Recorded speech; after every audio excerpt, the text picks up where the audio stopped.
बाबा भोलेनाथ को प्रसन्न करने के लिए आप भी सोमवार का व्रत कर रहे हैं तो शिव व्रत कथा को पढ़कर या सुनकर इस उपवास को पूर्ण करें।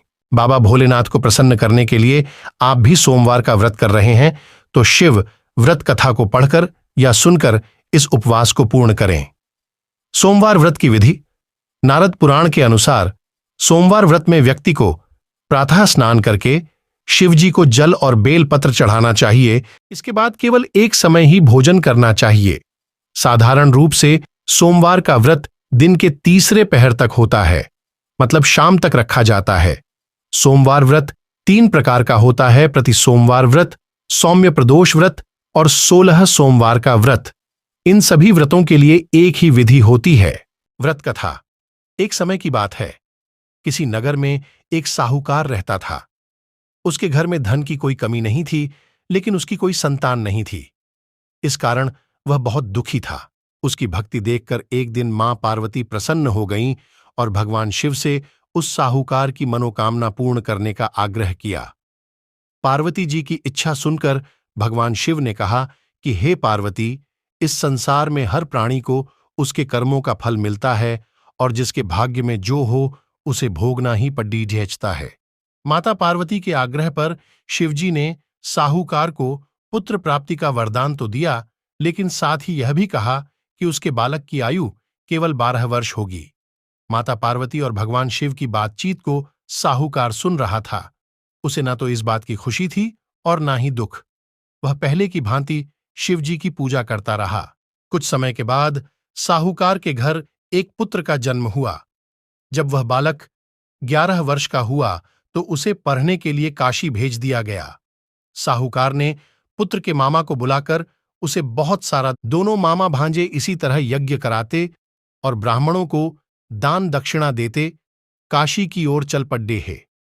रात में एक नगर पद्धा जहां नगर के राजा की कन्या का विवाह था, लेकिन जिस राजकुमार से उसका विवाह होने वाला था वह एक आंख से काना था। राजकुमार के पिता ने अपने पुत्र के काना होने की बात को छुपाने के लिए एक चाल सोची। साहूकार के पुत्र को देखकर उसके मन में एक विचार आया। उसने सोचा, क्यों न इस लड़ी DHK को दूल्हा बनाकर राजकुमारी से विवाह करा दूं। विवाह के बाद इसको धन देकर विदा कर दूंगा और राजकुमारी को अपने नगर ले जाऊंगा।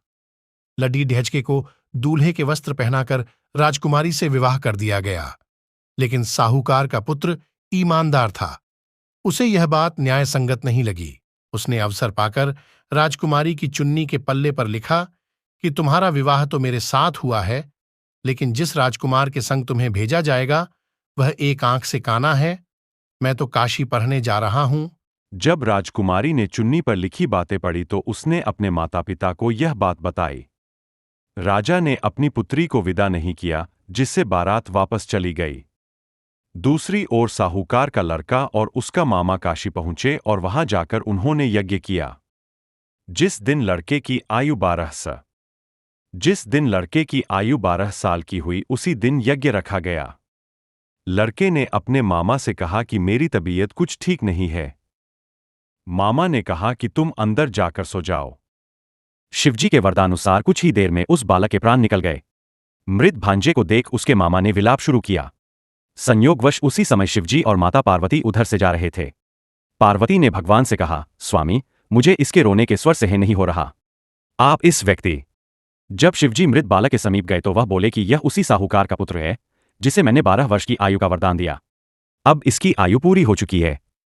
लेकिन मातृभाव से विभोर माता पार्वती ने कहा कि हे महादेव, आप इस बालक को और आयु देने की कृपा करें, अन्यथा इसके वियोग में इसके माता पिता भी तड़प तड़प कर मर जाएंगे। माता पार्वती के आग्रह पर भगवान शिव ने उस लड़के को जीवित होने का वरदान दिया। शिवजी की कृपा से वह लड़का जीवित हो गया। शिक्षा समाप्त करके लड़का मामा के साथ अपने नगर की ओर चल दिया। दोनों चलते हुए उसी नगर में पहुंचे जहां उसका विवाह हुआ था।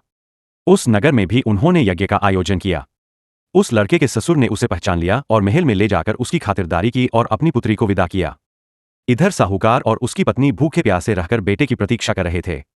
उन्होंने प्रण कर रखा था कि यदि उन्हें अपने बेटे की मृत्यु का समाचार मिला तो वह भी प्राण त्याग देंगे, परंतु अपने बेटे के जीवित होने का समाचार पाकर वह बेहद प्रसन्न हुए। उसी रात भगवान शिव ने व्यापारी के स्वप्न में आकर कहा, हे श्रेष्ठी, मैंने तेरे सोमवार के व्रत करने और व्रतकथा सुनने से प्रसन्न होकर तेरे पुत्र को लंबी आयु प्रदान की है। इसी प्रकार जो कोई सोमवार व्रत करता है या कथा सुनता और पढ़ता है, उसके सभी दुख दूर होत।